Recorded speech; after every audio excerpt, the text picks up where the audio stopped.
Welcome to all the students in the second session of chapter 4 Chemical Kinetics.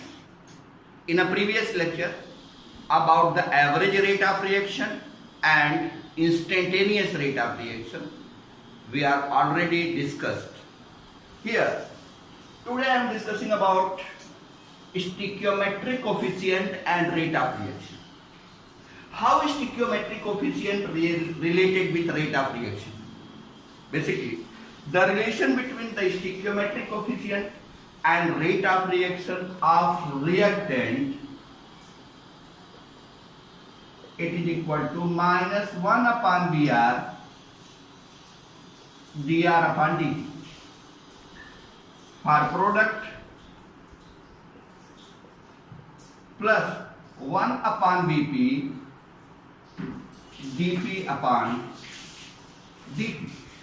Here, because for reactant its concentration decreases, we put up here negative sign. For product the concentration increases, put up here positive sign.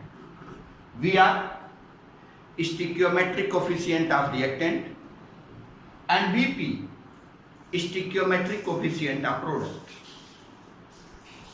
For any reaction, example 2NO plus O2, we get 2NO2. How to write this equation into stoichiometric coefficient and rate of reaction? Minus 1 upon 2 dNO upon dt is equal to minus dO2 upon dt is equal to 1 upon 2 dNO2 upon dt. Number of moles of reactant or product always in denominator, because they are the stoichiometric coefficient of reactant or product. For product, put up here positive sign. For reactant, in both of the places you put negative sign. Remember once again, in all the chemical reaction the concentration of the reactant decreases and the concentration of reactant increases when reaction is proceeded. When reaction is proceeded, concentration of the reactant decrease and the concentration of product increase. That's why for reactant we put up here the negative sign, for product put up here the positive sign. For other example,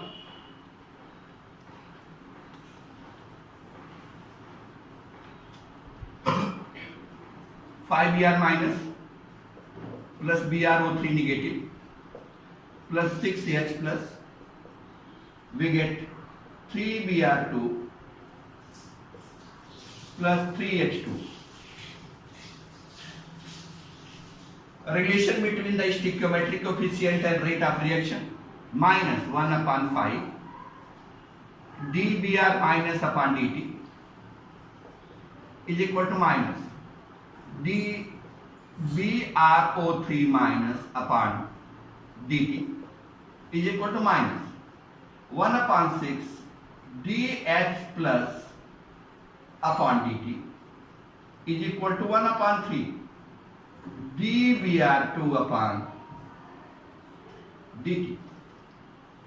What are not written here in respect to dx upon dt, because it is assumed that in any chemical reaction the concentration of water nearly be constant. That's why water not written here in term of dx upon dt. For all the reactant you put up here the negative sign.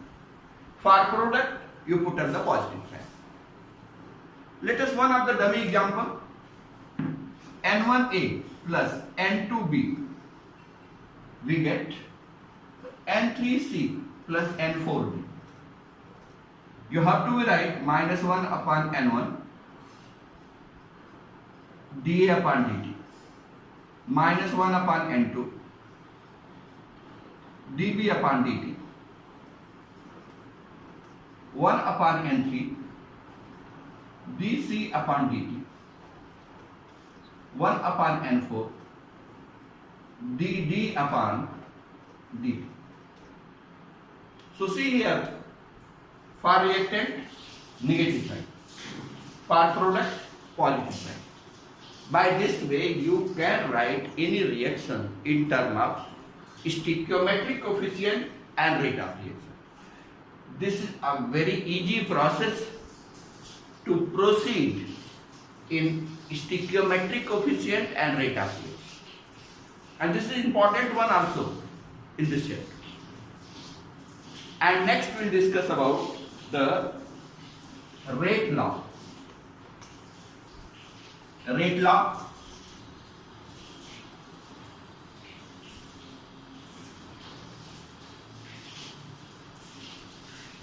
We know about the law of chemical combination. Regarding the law of chemical combination, which is given by Bulwark and Waugh, the rate of the chemical reaction directly proportional to the rate of the chemical reaction directly proportional to concentration of the reactant.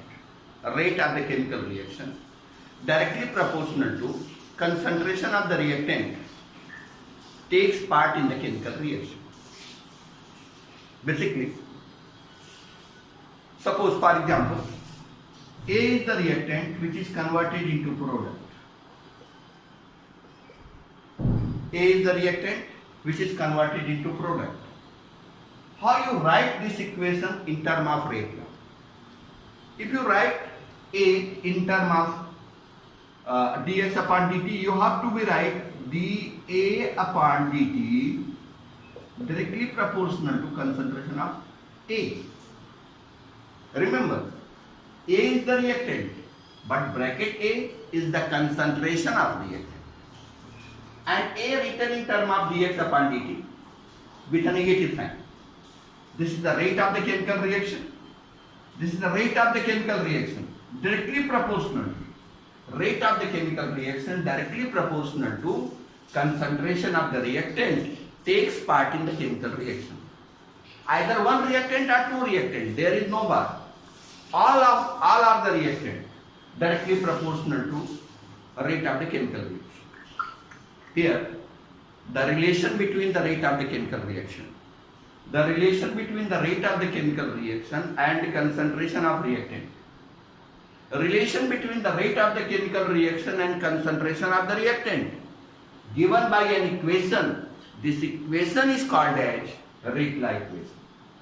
So the relation between the rate of the chemical reaction, the relation between the rate of the chemical reaction and concentration of the reactant given by an equation, this equation is called as a rate law equation. If you remove the proportionality sign here,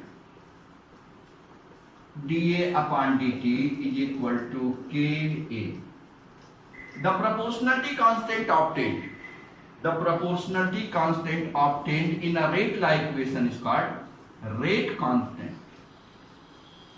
The proportionality constant obtained, the proportionality constant obtained in a rate law equation, the proportionality constant obtained in a rate law equation is called as rate constant.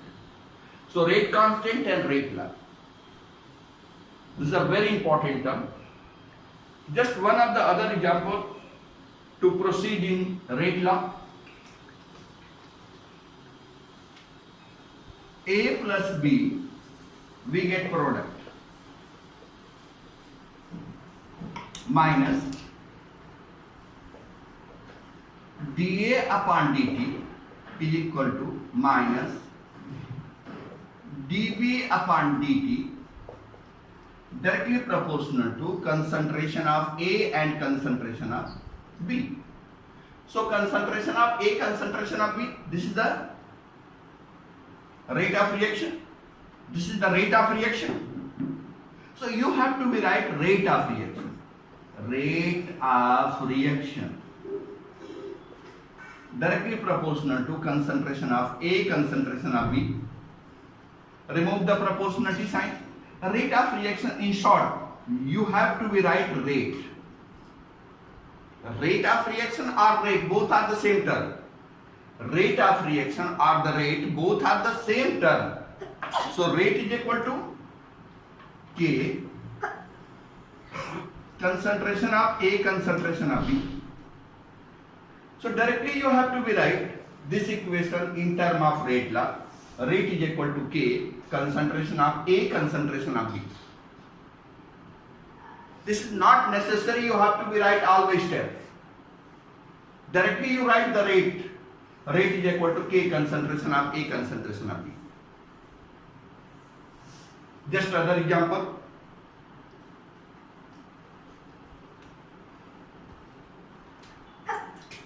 N1A plus N2B, we get N3C plus N4D. You have to be right here, rate is equal to K, A ka power X and B ka power Y.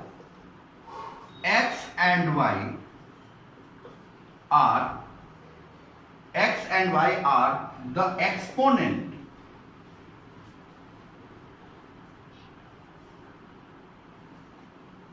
X and Y are the exponent of the concentration of A and concentration of B. But this is not a number of mole. X and Y is not a number of mole. X and Y is not a number of mole. They are the exponent. And this exponent can be calculated by a certain method. If you know the rate of reaction and concentration of the reactant or product, you can get an idea about the X and Y.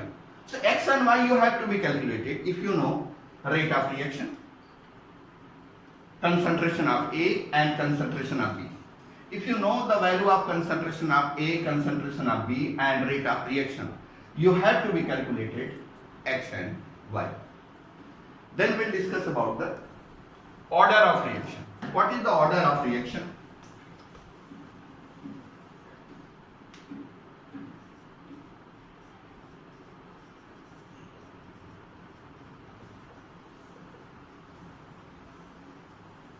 Addition of exponents of the proper power of the concentration of reactant. Addition of exponent of the proper power of the concentration of reactant. For example, N1A plus N2B, we get N3C plus N4D. You have to be write rate is equal to K, A ka power X and B ka power Y. So order of reaction,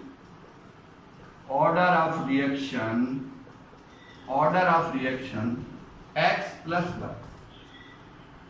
So the addition of the exponents, of the proper power of the concentration of reactant.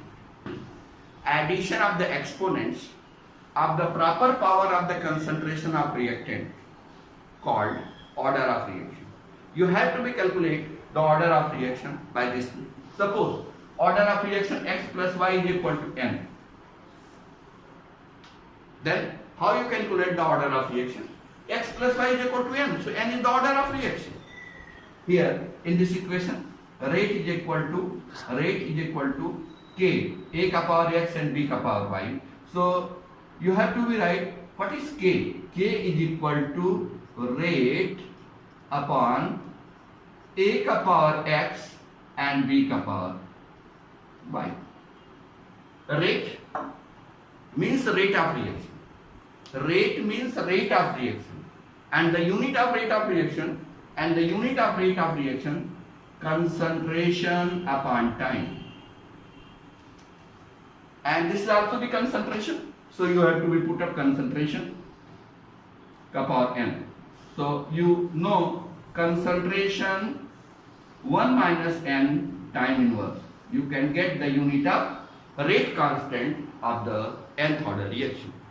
So this is about the order of reaction. In next lecture we will discuss about the molecularity and is related term. Thank you.